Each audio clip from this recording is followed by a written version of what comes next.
Part 1. Animals and the Stuff They Buy. Channel Up is a story of 7 animals. They just buy and sell stuff. And here's the stuff that they buy and sell in their little circular economy. Everyone buys and sells everything except for the green bull. He never ever touches a steak because that would just be weird and gross. To pay for all these things, the animals use bolts.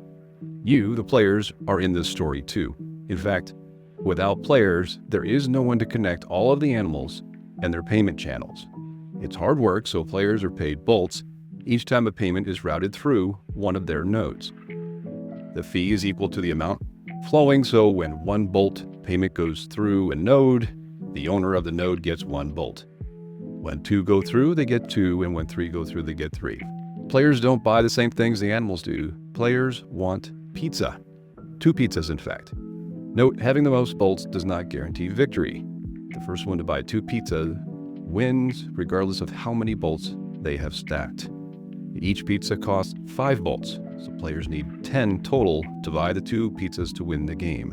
The challenge is you only start with 7. Part 2. Where do the channels come from? The channels are connections between nodes. Players determine how nodes are set up by placing them on these open spaces. Player nodes can connect with animal nodes or with other player nodes. Players also determine each channel's capacity, that is, how many bolts it contains. A channel requires at least 1 bolt to be an active channel. Players can add up to 3 bolts per channel per turn. If you want more than 3 in a channel, that's not a problem. There is no maximum, but you will need to do it over multiple turns. The animals in our story are all nice. They agree to match the number of bolts in new channels. Note, this is only when starting the channel. If you open a channel with 1 bolt, there is a 1 bolt match. At a later turn, you can add more, called splicing in, but there's no more matching. When players open channels together, they negotiate. There are no requirements to match, only that the channel has at least 1 bolt. You cannot force another player to open a channel against their will, but either player can close it. The channels are split with a line. The bolts slide back and forth like an abacus. This is how to track who owns how much. It's basically a ledger. If a channel closes, for example, one person wants to deploy his node somewhere else on the board, each node gets the bolts on its respective side. Part 3. Market dynamics. There are no central planners in Channel Up. No one knows what animals want or when they're going to want them. Every time you play, the story is different.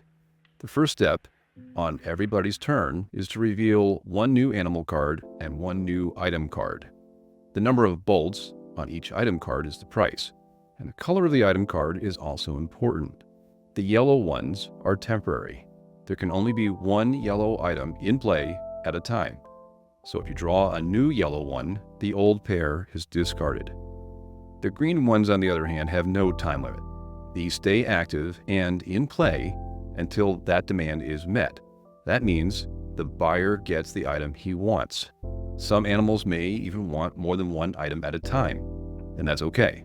Some items may be in demand by more than 1 animal, and that is also okay. So real quick, a few tips about the marketplace. 1, remember that the bull never wants and will never pay for a steak dinner. 2, if you see this card, it's a joker. It's wild like Satoshi. Choose any animal you want. 3, if you see this card, then place an offline marker on that animal.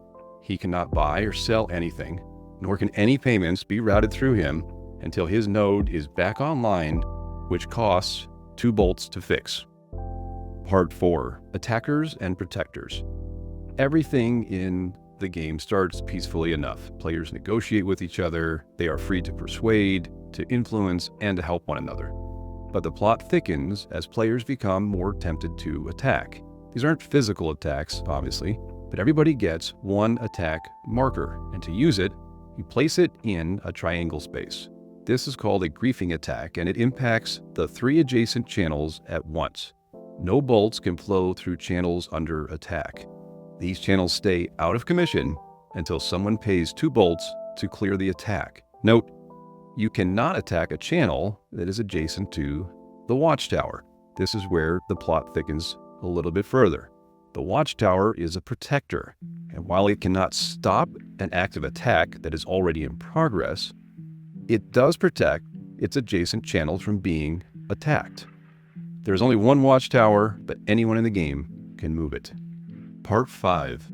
Flows and Clogs.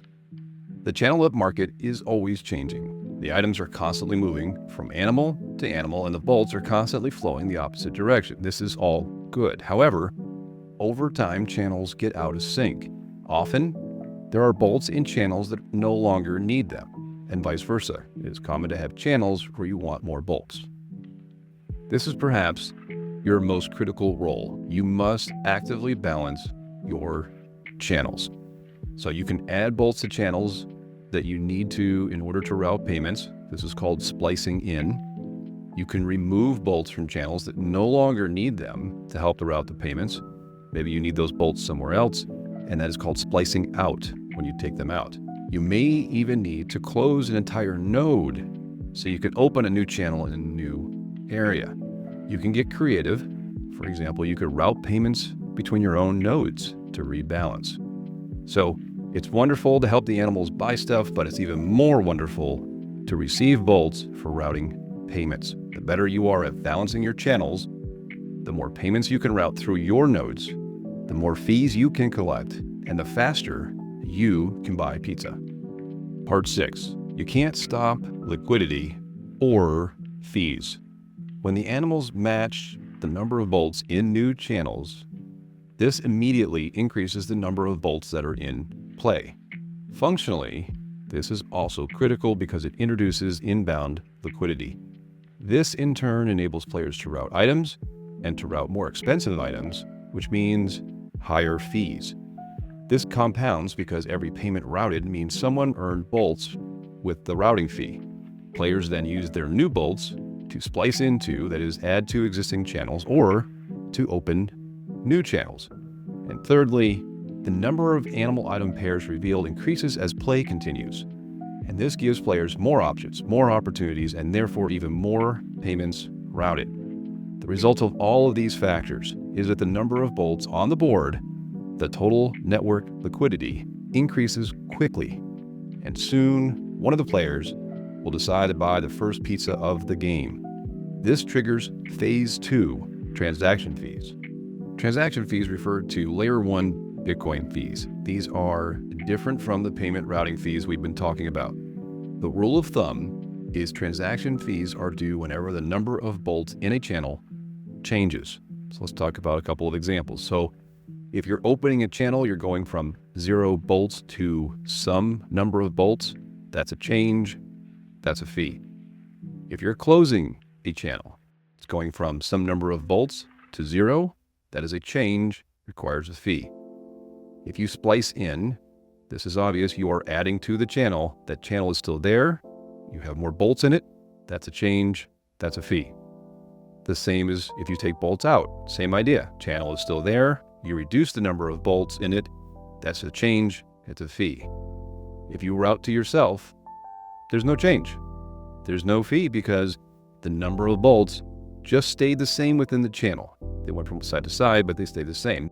This last example highlights that routing payments does not change the total amount in any given channel. Therefore, routing payments do not trigger Layer 1 fees.